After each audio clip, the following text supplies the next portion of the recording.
Hoje vamos estudar no capítulo 1º, essa é a terceira aula. Tivemos uma primeira aula introdutória, depois tivemos uma segunda aula em que estudamos os versos 1, 2 e 3 do capítulo 1º, e hoje vamos estudar os versos 4 a 9 do capítulo 1º de 1 aos Coríntios. Então, abra a sua Bíblia, primeira epístola de Paulo aos Coríntios. Eu farei a leitura dos versos 4 a 9. Você vai acompanhar silenciosamente. A minha sugestão é que você permaneça depois com a sua Bíblia aberta, para ir acompanhando aí na sua Bíblia enquanto a gente comenta o texto e se esforça para entender o sentido desta passagem, ok? Então, primeira de Paulo aos Coríntios, capítulo 1, versos de 4 a 9. Sempre dou graças a meu Deus a vosso respeito, a propósito da sua graça que vos foi dada em Cristo Jesus. Porque em tudo fostes enriquecidos nele, em toda a palavra e em todo o conhecimento. Assim como o testemunho de Cristo tem sido confirmado em vós, de maneira que não vos falte nenhum dom, aguardando vós a revelação de nosso Senhor Jesus Cristo, o qual também vos confirmará até ao fim, para serdes irrepreensíveis no dia de nosso Senhor Jesus Cristo. Fiel é Deus, pelo qual fostes chamados à comunhão de seu Filho Jesus Cristo, nosso Senhor. Irmãos, vamos orar mais uma vez, pedindo ao nosso Deus que Ele nos ajude a ter uma boa compreensão desta passagem, não é? Senhor, nós cantamos ainda há pouco que precisamos de Ti. E agora, Senhor, nós queremos reafirmar esta necessidade que temos de Ti. Em todos os momentos, em todas as situações, nós precisamos de Ti. Nós não podemos abrir mão da Tua assistência um segundo sequer. Mas agora vamos viver um momento muito importante, muito especial, que é esse momento de estudos da Tua Palavra. E, portanto, nós entendemos que nós precisamos do Senhor de uma maneira especial. Por isso, o nosso pedido é: desvenda os nossos olhos, para que nós possamos contemplar as maravilhas da Tua Palavra. Abra o nosso entendimento, para que possamos compreender o sentido desta passagem. Abra os nossos ouvidos, para que possamos ouvir a Tua voz. Ajuda-nos, ó Senhor, no nosso tempo de estudos, nós te pedimos, em nome de Jesus. Amém. Irmãos, como eu disse, a primeira aula foi uma aula introdutória. Naquela ocasião nós vimos como foi que nasceu a igreja de Corinto, não é? Vimos lá o capítulo 18 de Atos, Paulo foi o plantador desta igreja, e vimos que nesta carta, Paulo está tratando de alguns problemas daquela igreja. Paulo estava em Éfeso, recebeu uma comitiva da igreja, levando a Paulo uma carta, fazendo perguntas a Paulo, e Paulo então escreveu esta carta para tratar dos problemas daquela igreja. Paulo diz também que ele soube de problemas da igreja por informação da família de Cloé. Ele diz isso. Então, Paulo está aqui tratando de maneira pastoral dos problemas de uma igreja local. Por isso, nós estamos dando a série de estudos, a esta série de estudos, o tema problemas de uma igreja local. Depois, na segunda aula, nós vimos que o apóstolo Paulo inicia a sua carta, inicia esta epístola do modo usual, da maneira comum daquela época. Normalmente, se começava uma carta naquela época com a identificação do remetente, depois a identificação do destinatário e, normalmente, uma saudação inicial. Então, vimos que Paulo começa essa carta dessa maneira. Verso 1 do capítulo 1, Paulo se identifica como apóstolo de Jesus Cristo, segundo a vontade de Deus, e ele diz que estava em companhia de Sóstenes. Então, temos aí no verso 1 a identificação do remetente. Verso 2, Paulo diz para quem a carta está sendo endereçada, não é? Então, ele endereça a carta aos cristãos lá de Corinto. E no verso 3, Paulo faz uma saudação, e eu mostrei naquela ocasião que Paulo combina aí uma saudação grega com uma saudação judaica. Graça e paz, não é? Isso dá uma conotação universal na saudação de Paulo. Muito bem, agora, antes de entrar nos problemas da igreja que ele pretende tratar, Paulo, nos versos 4 e 9, ele registra a sua oração pela igreja. Então, Paulo diz que estava constantemente orando pela igreja de Corinto, igreja que ele plantou, que estava enfrentando problemas, dos quais Paulo pretende tratar nesta carta. Isso já é significativo para nós, não é? Paulo começa com oração. Antes de tratar dos problemas da igreja, Paulo ora pela igreja. Ele diz que ele orava constantemente pela igreja. Irmãos, isto é uma característica de Paulo. Se você der uma olhada nas cartas de Paulo, você vai ver sempre que Paulo era um homem de oração. Você vai ver sempre o registro das suas orações. Aliás, há muitas obras, muitos livros que se dedicam a analisar estas orações dos apóstolos, sobretudo as orações de Paulo. Muito interessante.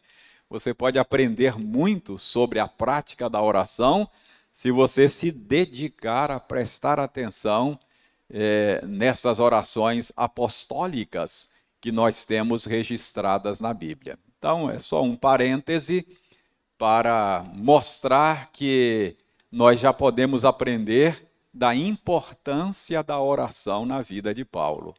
Então, ele, ao tratar dos problemas da igreja, ele começa com oração. Isso deveria ser um exemplo para nós. Isso deveria ser uma advertência para nós. Isso deveria ser um estímulo para nós. Normalmente, quando temos problemas na igreja, a gente quer sempre pensar no modo de lidar, de resolver, em vez de antes buscar o Senhor em oração. Mas a pergunta é, pelo que o apóstolo Paulo orava? Veja aí, então, no verso 4. Sempre dou graças a meu Deus a vosso respeito, não é? Então, Paulo diz que ele estava sempre orando pela igreja de Corinto, dando graças a Deus por eles. Então, Paulo está aqui dizendo que ele sempre agradecia a Deus pela igreja de Corinto. Não é interessante que uma igreja com tantos problemas, Paulo escreveu esta carta para tratar dos problemas da igreja?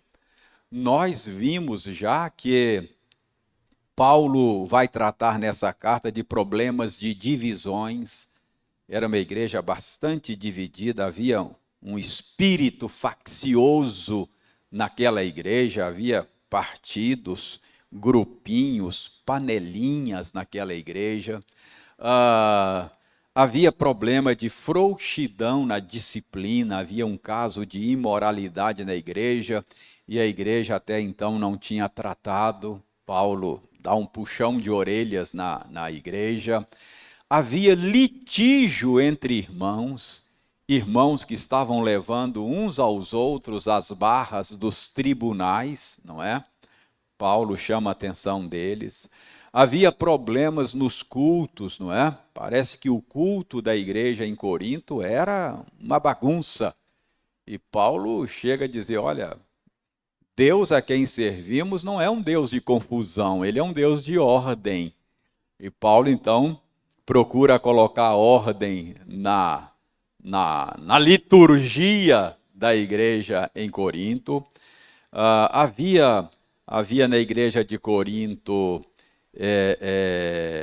problemas com o entendimento dos dons espirituais. Havia problemas na Santa Ceia, havia gente se embriagando na celebração da ceia. Havia um grupo na igreja de Corinto que não acreditava na doutrina da ressurreição dos mortos. Enfim, muitos problemas, não é? Uma igreja com muitos problemas. No entanto, Paulo está aqui dizendo que dava graças a Deus pela igreja em Corinto, não é? Então, embora houvesse tantos problemas, é digno de nota que, a despeito disso, Paulo encontrava motivos para agradecer a Deus, não é? Então, Paulo está dizendo, olha, eu não cesso, eu não paro de dar graças a Deus por vocês. Então, isso é digno de ser ressaltado. Mas a pergunta é, quais eram os motivos pelos quais Paulo dava graças a Deus? Por que razão Paulo dava graças a Deus pela igreja de Corinto, não é?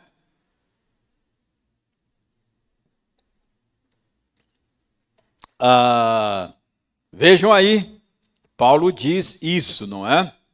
Ele diz ainda aí no verso 4, dê uma olhada na sua Bíblia, que ele dava graças a Deus a propósito da graça de Deus que havia sido dada aos crentes de Corinto em Cristo Jesus, não é? Ele diz, sempre dou graças a meu Deus a vosso respeito, a propósito da sua graça. Eu sempre agradeço a Deus por causa da graça dele, que foi dada a vocês em Cristo Jesus. Então, Paulo agradecia a Deus, porque a graça de Deus havia alcançado os crentes lá de Corinto. Então, esta era a razão pela qual Paulo dava graças a Deus. Não era uma igreja perfeita, era uma igreja com seus problemas, mas Paulo estava convencido de que eles eram objetos da graça de Deus.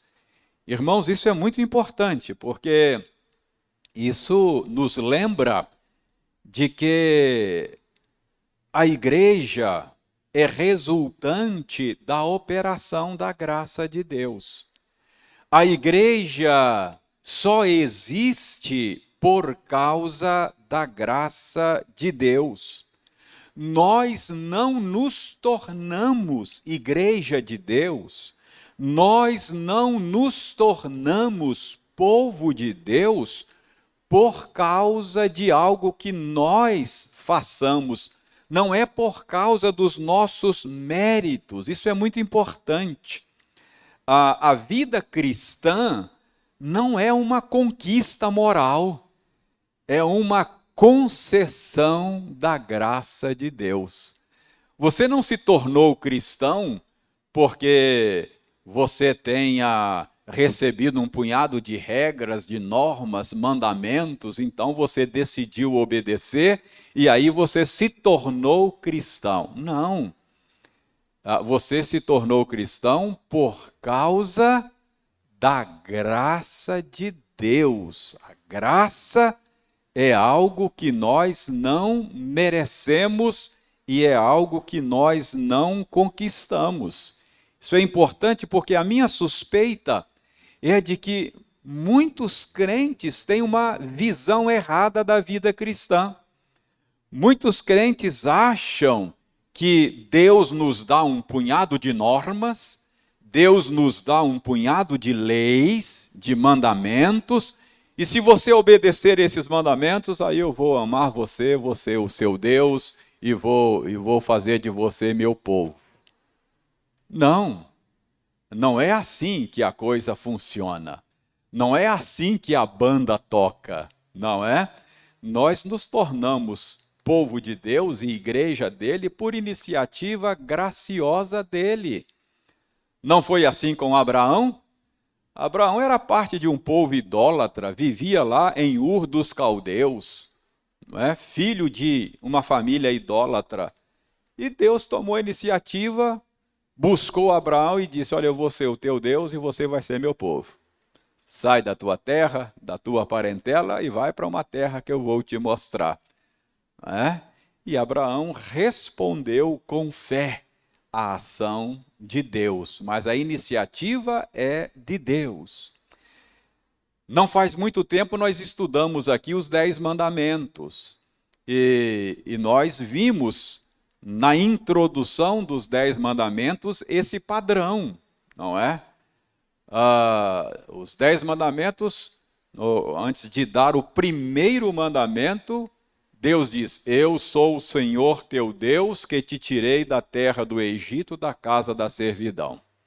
Então, primeiro começa com algo que Deus fez, não é?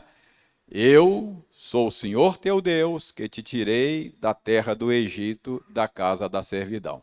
Portanto, aí começa: não terás outros deuses diante de mim. Então Deus age primeiro, não é? Eu tirei vocês lá da escravidão. Agora, por causa do que eu fiz, vocês vão viver desta e daquela maneira. Então, a vida cristã, ela tem uma natureza responsiva. É uma vida de resposta.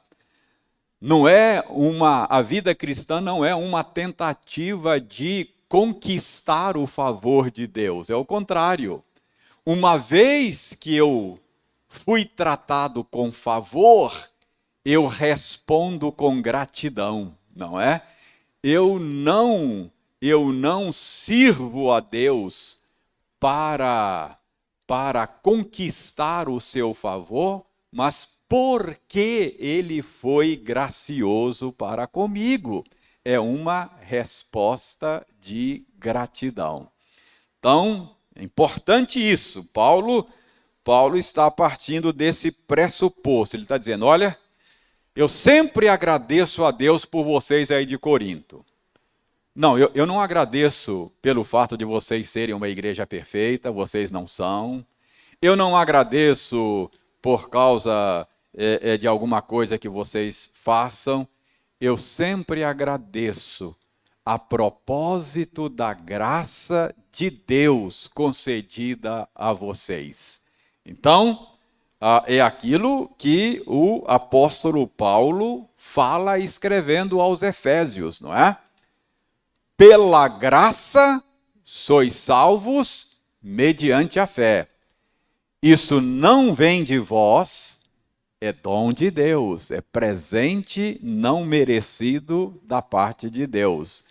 Não vem de obras, não vem do desempenho de vocês, não é? Para que ninguém se glorie. Ninguém é aceito por Deus com base na justiça própria, com base no desempenho seu. Nós somos aceitos diante de Deus com base no desempenho de outro, Jesus Cristo. É por causa do que Jesus fez que Deus me aceita, não é?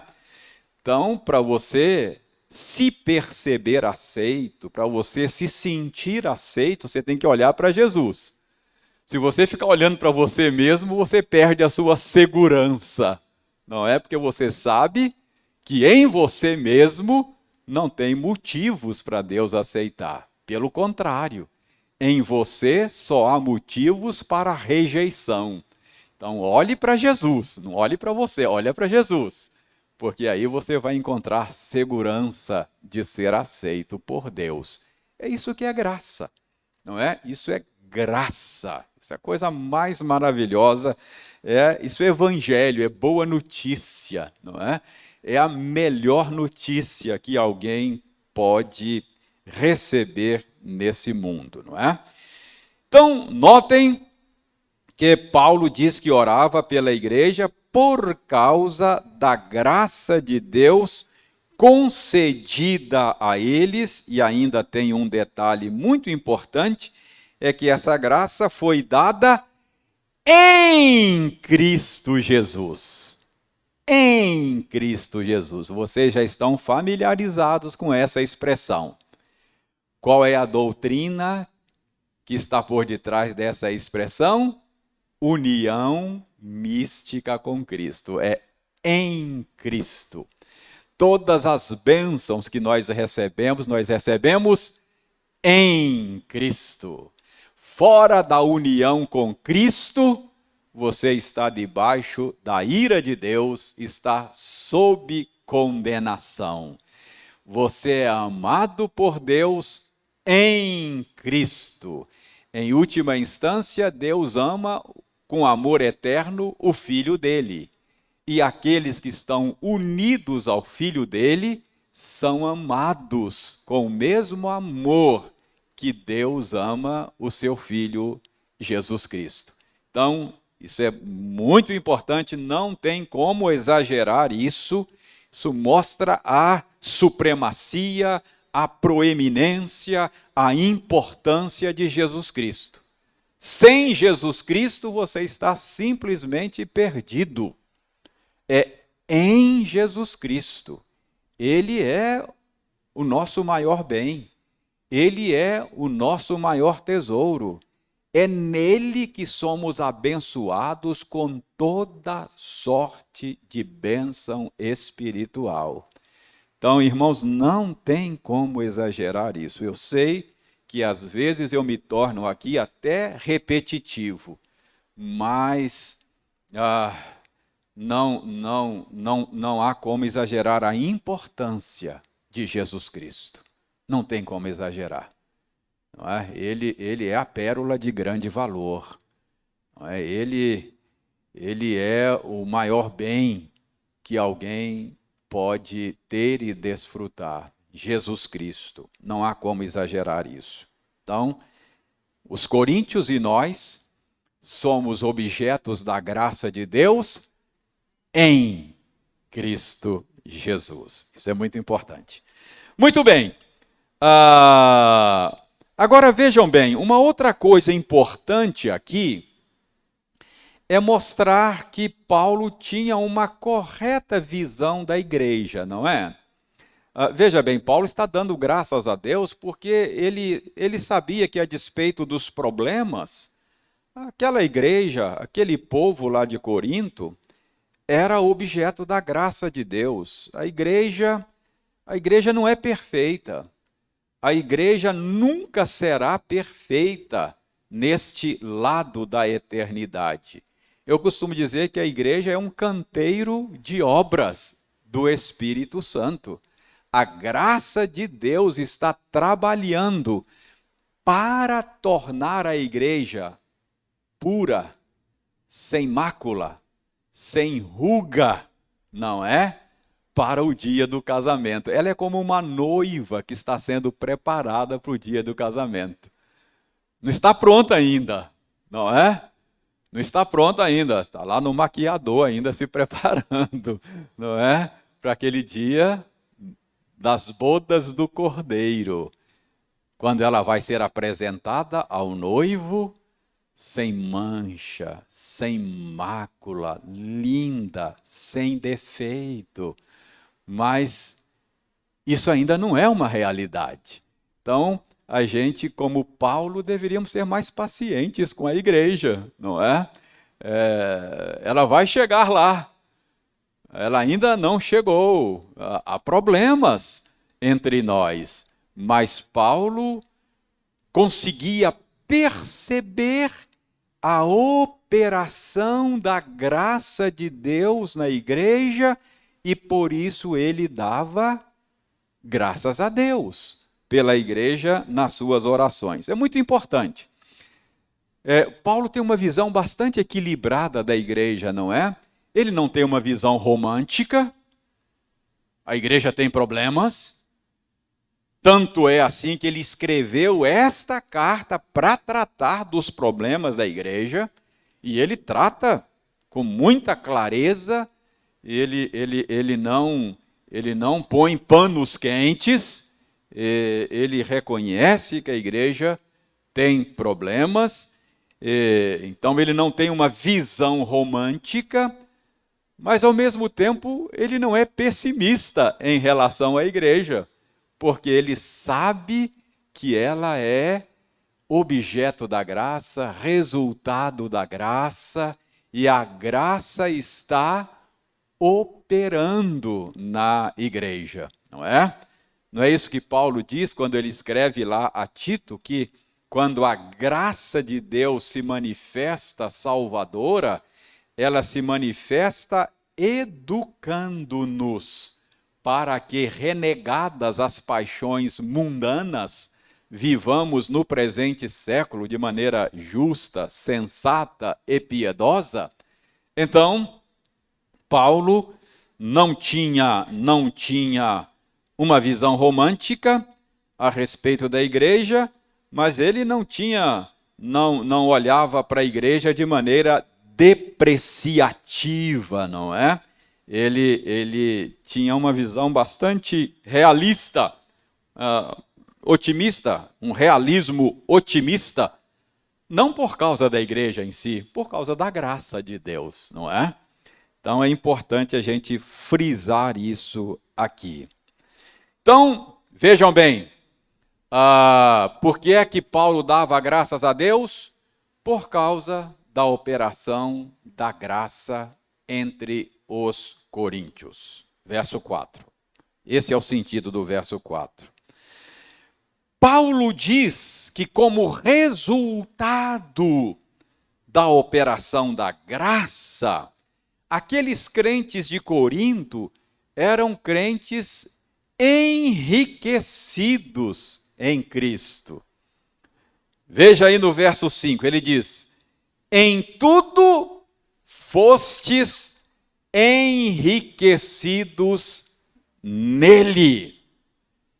Então, Paulo agradece a Deus por causa da riqueza concedida pela graça de Deus aos crentes de Corinto. Que riqueza é essa, hein? Que tipo de riqueza é essa? Certamente Paulo não está se referindo aqui à riqueza monetária, não é? Não há nenhuma base aqui para a chamada teologia da prosperidade. Não é isso. Paulo está dizendo aqui que eles foram enriquecidos em Cristo. Mas que tipo de riqueza é esta que foi concedida a eles em Cristo pela graça? Paulo diz, está aí, ó. Paulo diz que eles foram enriquecidos em quê? Em toda a palavra e em todo conhecimento.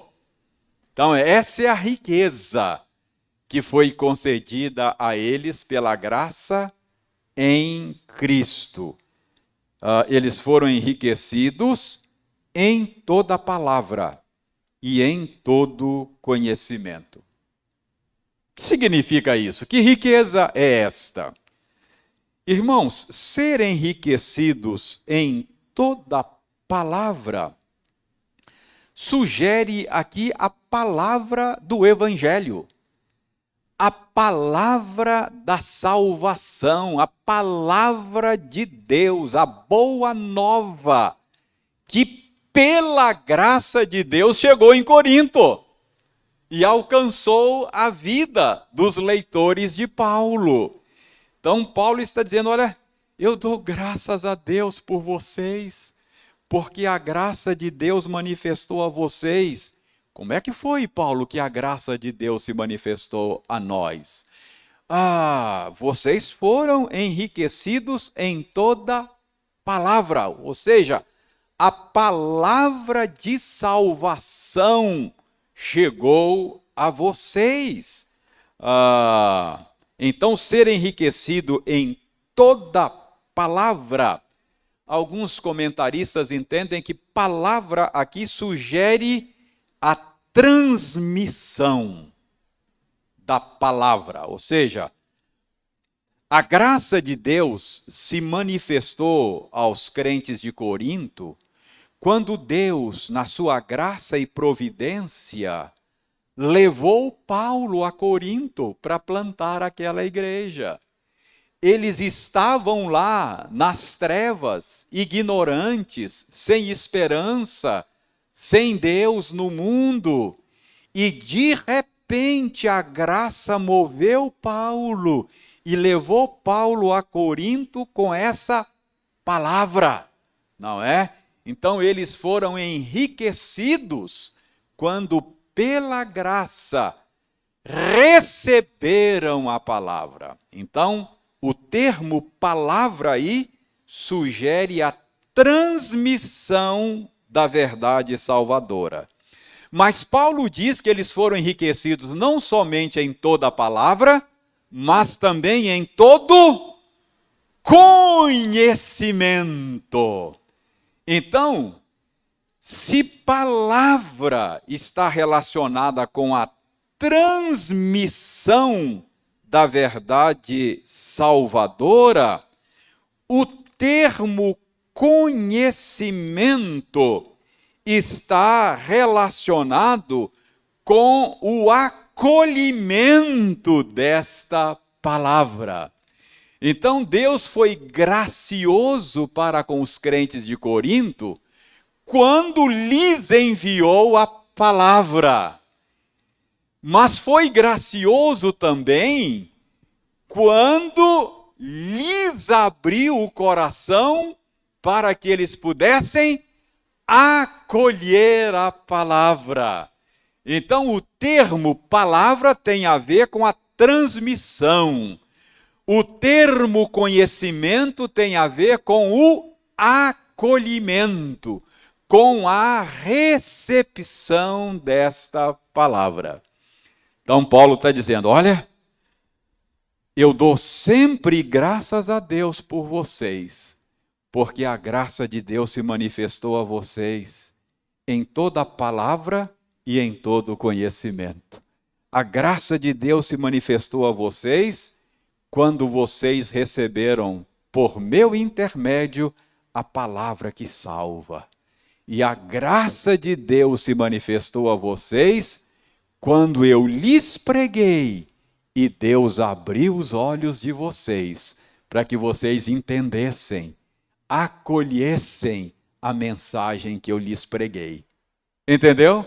Então, esta é a razão pela qual Paulo orava, dando graças a Deus pela igreja de Corinto, porque eles foram enriquecidos em toda a palavra e em todo conhecimento, não é? Então, esta é a razão pela qual Paulo orava, agradecendo a Deus pela igreja de Corinto, porque Deus foi gracioso com eles. Mas há um outro motivo aí. Dê uma olhada no verso 7 na sua Bíblia. Paulo diz que a graça de Deus não apenas foi operosa ao levar-lhes a palavra, não apenas foi operosa ao lhes abrir o entendimento para acolherem a palavra, mas eles foram enriquecidos também, Paulo diz no verso 7, com dons espirituais. Verso 7, de maneira que não vos falte nenhum dom, não é? Então, Paulo está aqui dando graças a Deus também, porque a graça de Deus enriqueceu a vida dos crentes de Corinto por meio da concessão de dons. Havia muita confusão em Corinto a respeito de dons espirituais. Capítulos 12, 13 e 14, Paulo trata dos problemas que lá haviam. Havia lá muitos problemas e Paulo trata deles aqui. E quando chegarmos no capítulo 12, 13 e 14, nós vamos ver qual é o tratamento que Paulo dá aos problemas relacionados com os dons, não é? Mas os dons não eram em si mesmo os problemas, não é? O problema era o modo como a igreja de Corinto lidava com esse assunto. Aqui está Paulo dando graças a Deus, porque Deus havia concedido dons espirituais à igreja de Corinto. Nós vamos tratar disso com mais vagar, mais detalhes e com maior profundidade. Mas nós já podemos adiantar aqui que dons são capacitações concedidas pela graça de Deus.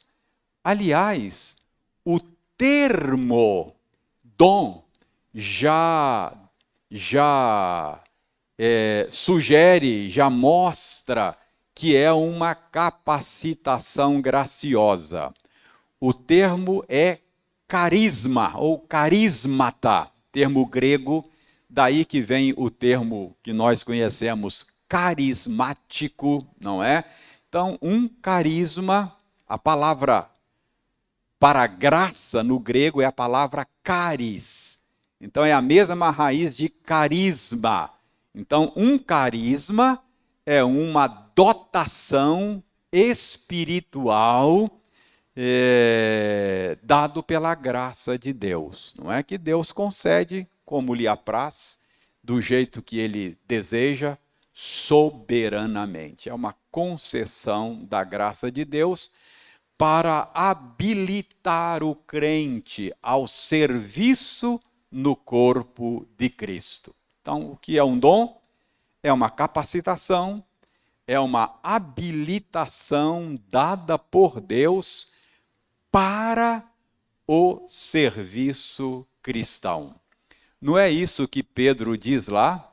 Servi uns aos outros, cada um conforme o dom que recebeu, como bons despenseiros da multiforme graça de Deus, para que em todas as coisas seja Deus glorificado, não é?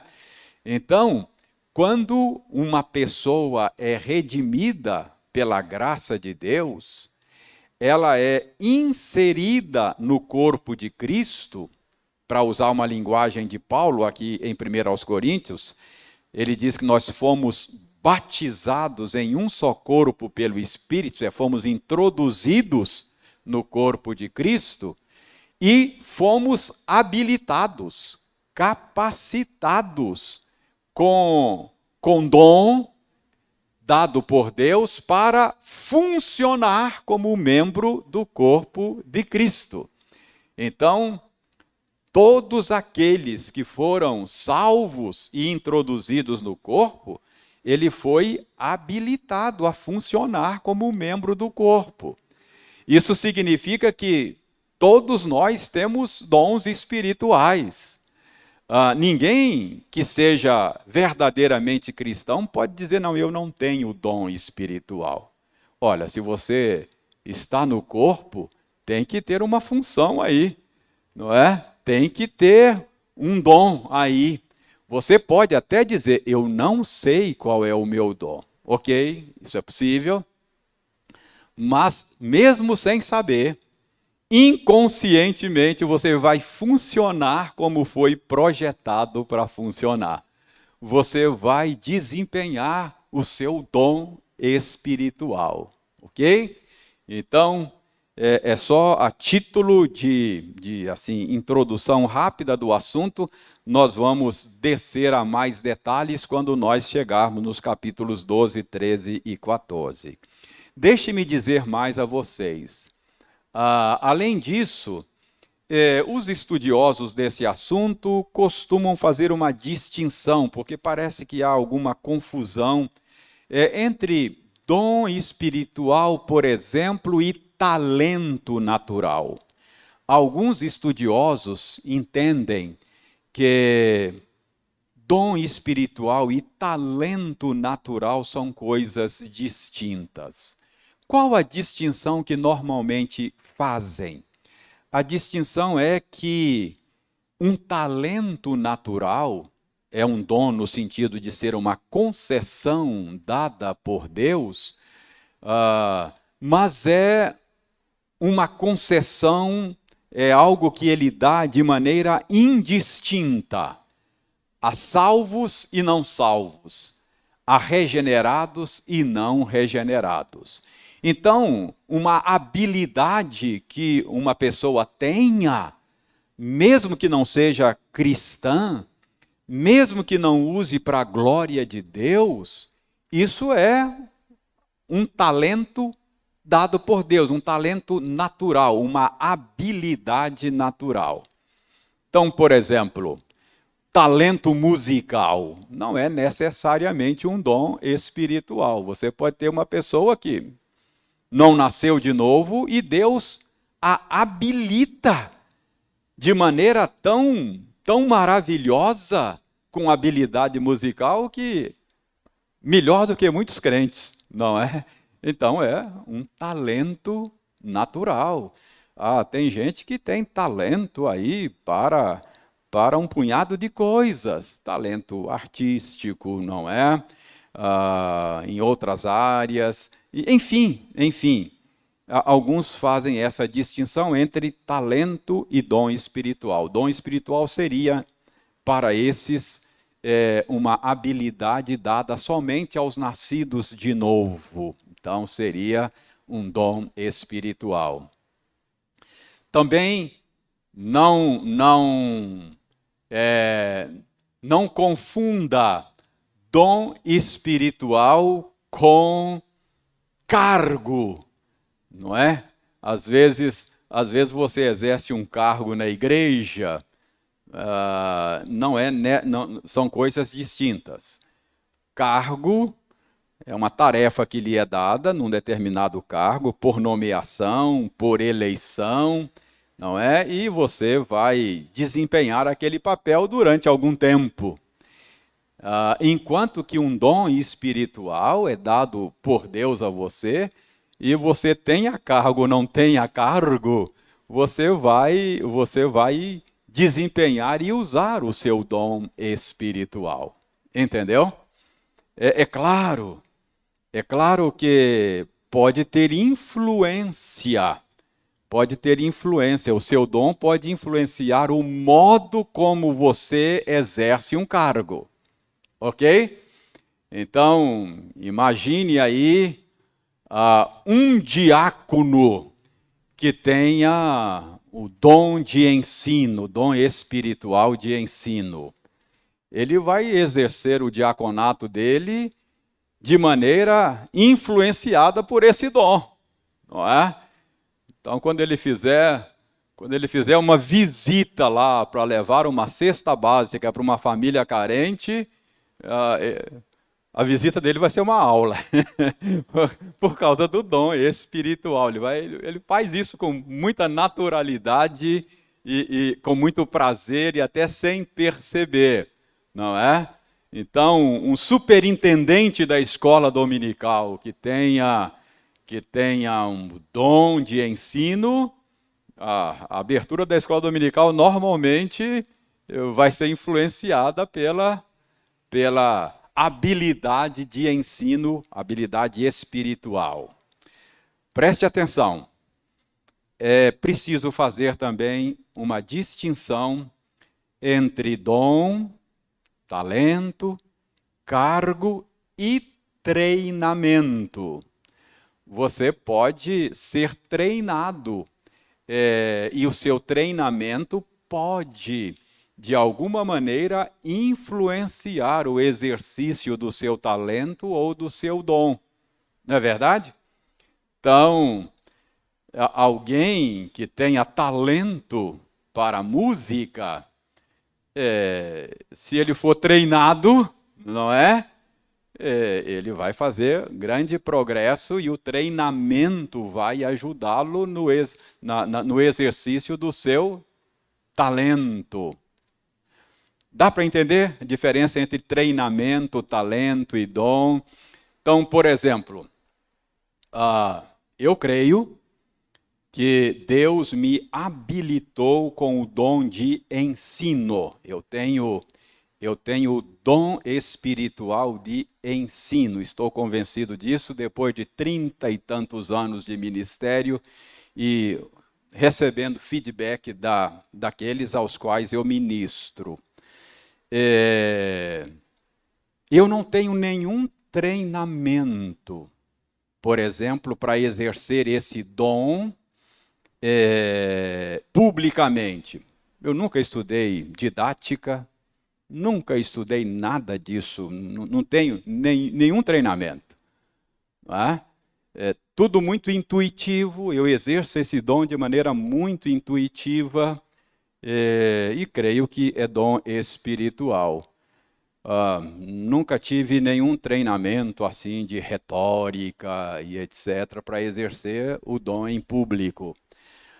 Talvez, se eu recebesse treinamento, estudasse didática ou alguma coisa assim, isso pode, de alguma maneira, influenciar no exercício do meu dom, não é? Creio que eu não tenho o dom de evangelista, que eu creio ser um dom espiritual. E aqui eu faço uma outra distinção entre dom e dever cristão. São coisas distintas. Você não pode dizer, não, eu não tenho dom para isso, então eu não vou fazer. Eu não tenho o dom de hospitalidade, então não hospedo ninguém, não recebo ninguém. É claro, quem tem o dom de hospitalidade vai desempenhar essa tarefa com muito mais desenvoltura e com muito mais prazer do que você. Mas a Bíblia diz, sede hospitaleiros, você precisa ser hospitaleiro, não é? Eu não tenho o dom de misericórdia, então eu não vou exercer misericórdia. Não, você tem que cumprir o seu dever cristão, mesmo que não tenha dom. Eu não tenho o dom de evangelista, então eu não vou evangelizar. Não, você tem o dever de evangelizar. É claro que quem tem o dom de evangelista vai fazer isso com muito maior desenvoltura, muito maior naturalidade do que você. Alguém que tem o dom de evangelista, conheço colegas pastores que ninguém o serve num restaurante, ninguém abastece o carro dele num frentista, sem ser evangelizado. Ele faz com uma naturalidade, uma desenvoltura, que quem não tem o dom, como eu, fica assim surpreso, não é? Então, às vezes, você tem colegas crentes que fazem isso com muita naturalidade. Mas, mesmo que não tenha o dom, eu tenho a obrigação, o dever. E por causa do meu dom de ensino, normalmente a minha evangelização é aula, né? Eu tenho oportunidade de evangelizar alguém, acaba sendo uma aulinha rápida sobre o evangelho, não é? Normalmente fica saliente o meu dom de ensino. Ok? Então, Paulo está aqui dando graças a Deus pela igreja de Corinto, porque a graça de Deus lhes manifestou. Como é que a graça de Deus manifestou a eles? Quando a palavra de Deus chegou lá de maneira salvadora, quanto eles acolheram essa palavra, foi por causa da graça de Deus, e dotando-os com dons espirituais para o serviço cristão. Então, Paulo dá graças a Deus, porque esta era a riqueza da graça de Deus para os coríntios. Para fechar essa questão de dons aqui nessa passagem, deixe-me fazer uma observação aqui também. Aqui talvez a gente precise perceber que não há, como a gente normalmente imagina, não há uma relação diretamente proporcional entre dons espirituais e maturidade cristã. Preste bem atenção. Nós temos a tendência de achar que há uma relação direta entre dons espirituais e maturidade cristã. E a gente, como os coríntios, nós vamos ver quando chegar no capítulo 12, 13 e 14, eles tinham certos dons lá em alta consideração. E achavam que aquelas pessoas que tinham determinados dons eram mais espirituais do que outras. Esse é o problema, um dos problemas que eles enfrentavam lá. E hoje também, às vezes, a gente faz essa relação. Tem certos dons assim que a gente acha que eles são evidências de maior espiritualidade ou maior maturidade cristã. Mas aqui a gente aprende que não há essa relação. Paulo escreveu uma carta para tratar de enormes problemas na igreja de Corinto. Paulo chega a dizer a certa altura, vocês não são espirituais, vocês são crianças em Cristo. Paulo chegou a dizer isso para eles. E, no entanto, Paulo diz, eu dou graças a Deus porque Deus deu dons espirituais a vocês. Então não há uma relação direta entre dons espirituais e maturidade cristã. Não é? Você pode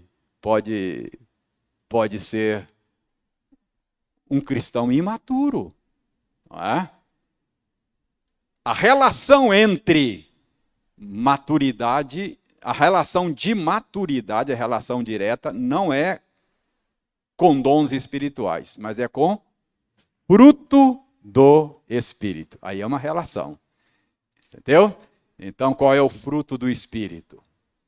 Amor, não é? Bondade, longanimidade, domínio próprio, mansidão, essas coisas têm a ver com maturidade cristã. Então, você não afere a maturidade cristã por meio dos dons. Você afere a maturidade cristã por meio do fruto do Espírito. Então, isso é muito importante porque há muito engano a respeito desse assunto hoje em dia também. Mas, então, Paulo está aqui dando graças a Deus. Olha o verso 6 agora. Estamos terminando, irmãos. Verso 6, nós lemos, assim como o testemunho de Cristo tem sido confirmado em vós. Então, Paulo diz aqui que o testemunho de Cristo. O que é o testemunho de Cristo? O testemunho de Cristo é a pregação de Paulo lá. Paulo foi aquele que levou o evangelho a eles, o testemunho de Cristo. Paulo era o testemunho de Cristo. Paulo pregou a eles, levou a palavra a eles. E Paulo está dizendo que o testemunho de Cristo, por meio desta riqueza pela qual ele agradece, estava sendo confirmado na vida dos coríntios. Ou seja, o testemunho de Cristo está sendo confirmado. Paulo está dizendo, olha, essa riqueza pela qual eu agradeço a Deus é uma demonstração de que o evangelho, quando chegou aí em Corinto, não chegou apenas em palavra, mas chegou no poder do Espírito. O testemunho de Cristo está sendo confirmado. Não foi em vão. Não foi em vão o testemunho de Cristo. Ou seja, a minha pregação está sendo confirmada. Não foi em vão. Por isso eu agradeço a Deus, não é? Porque o testemunho de Cristo está sendo confirmado. A riqueza espiritual dos coríntios confirmava a pregação de Paulo. Isso é o testemunho de Cristo na vida deles. Mas além disso, Paulo agradecia a Deus ainda. Lembre, nós estamos analisando a oração de Paulo pelos coríntios. Paulo diz que agradecia a Deus ainda, porque agora os coríntios tinham esperança. A graça de Deus deu a eles também esperança. Olha o que Paulo diz aí. Aguardando vós a revelação de nosso Senhor Jesus Cristo. Ou seja, Paulo está dizendo o seguinte, eu agradeço a Deus, porque a graça de Deus que chegou aí, deu esperança a vocês. Antes vocês estavam num mundo sem esperança, sem destino, mas agora não. Agora vocês vivem nesse mundo como? Aguardando o quê? A revelação de nosso Senhor Jesus Cristo. O que é isso? A vinda de Cristo, não é? Vocês agora vivem aguardando a vinda de Jesus Cristo. Por que é que Paulo chama a vinda de Jesus Cristo de revelação, hein? A revelação do nosso Senhor Jesus Cristo. Ele já não revelou? Ele já não veio uma vez? Não é? E o Verbo se fez carne e habitou entre nós, e nós vimos a sua glória.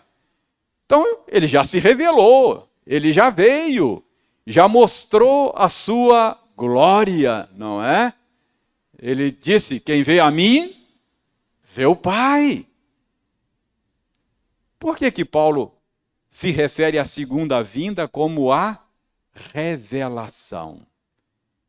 Irmãos, a primeira vinda do Senhor foi revelação, mas foi ocultamento também. Um grande mistério, né? Foi revelação e foi ocultamento. A Bíblia diz que ele, que sempre existiu por toda a eternidade em glória com o Pai, se esvaziou, não é? Se despiu da sua glória. Então, quando ele esteve aqui, ele esteve no seu esvaziamento. Ele esteve despido da sua glória. Ele esteve entre nós sem as suas roupas reais. Ele assumiu a natureza humana.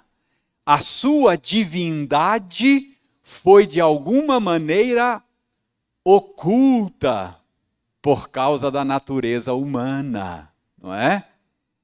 É claro que às vezes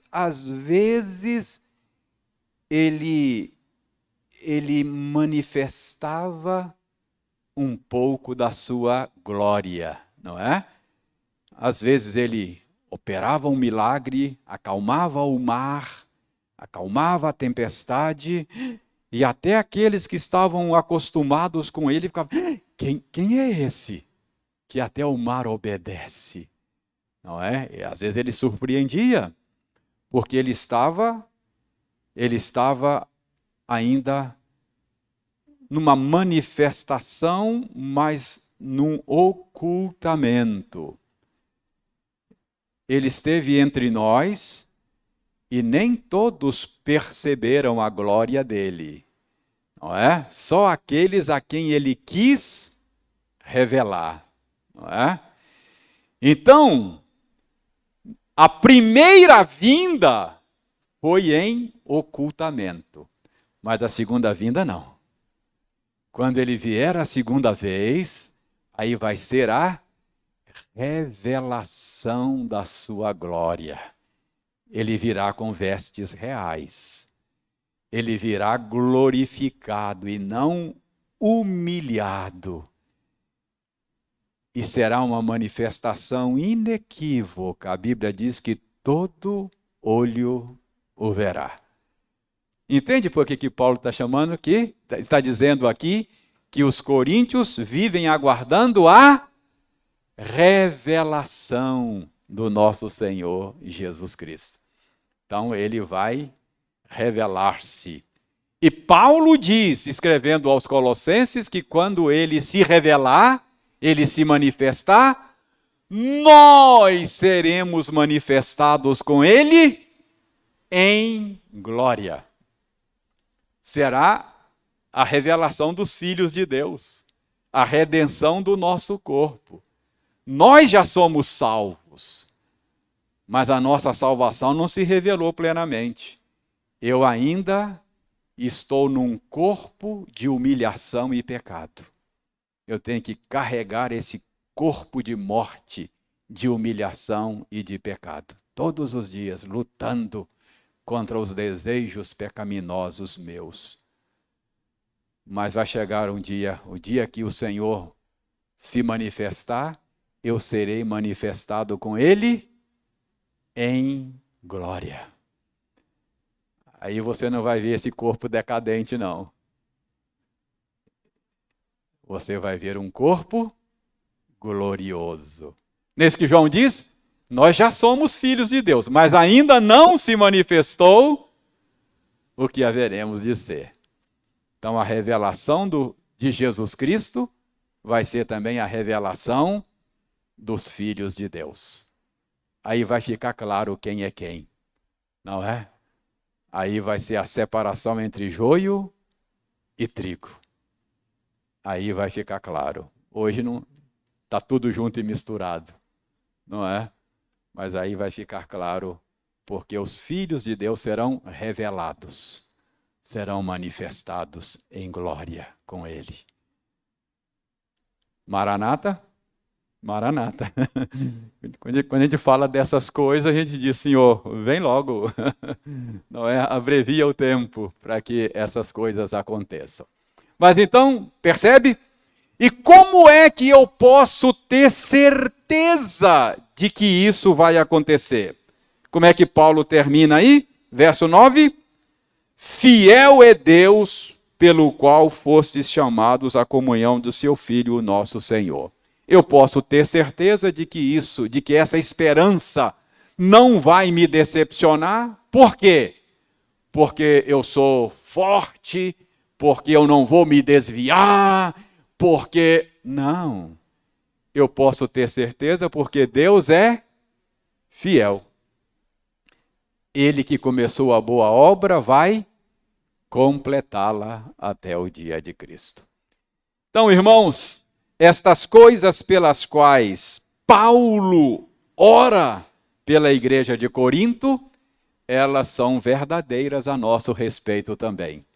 Essa mesma oração que Paulo fez pela igreja de Corinto, poderia ser feita pela igreja presbiteriana Iguaçu e por muitas outras igrejas locais. Nossa igreja tem problemas, como toda igreja. Nós temos problemas. Não tem ninguém pronto ainda aqui. Mas nós podemos dar graças a Deus. Podemos dar graças a Deus. Porque aqui é um canteiro de obras da graça de Deus. Ele está fazendo uma coisa maravilhosa aqui. Ele está aperfeiçoando a noiva do Cordeiro. E nós podemos ter a certeza de que nós vamos chegar lá. Quando você ficar desanimado com os problemas da igreja, ficar desencorajado, lembre disso, dê graças a Deus pela graça dele que está operando aqui. E saiba que Deus é fiel. Seja paciente comigo, eu vou chegar lá. Seja paciente com a igreja, nós vamos chegar lá. Deus garante isso, Ele é fiel.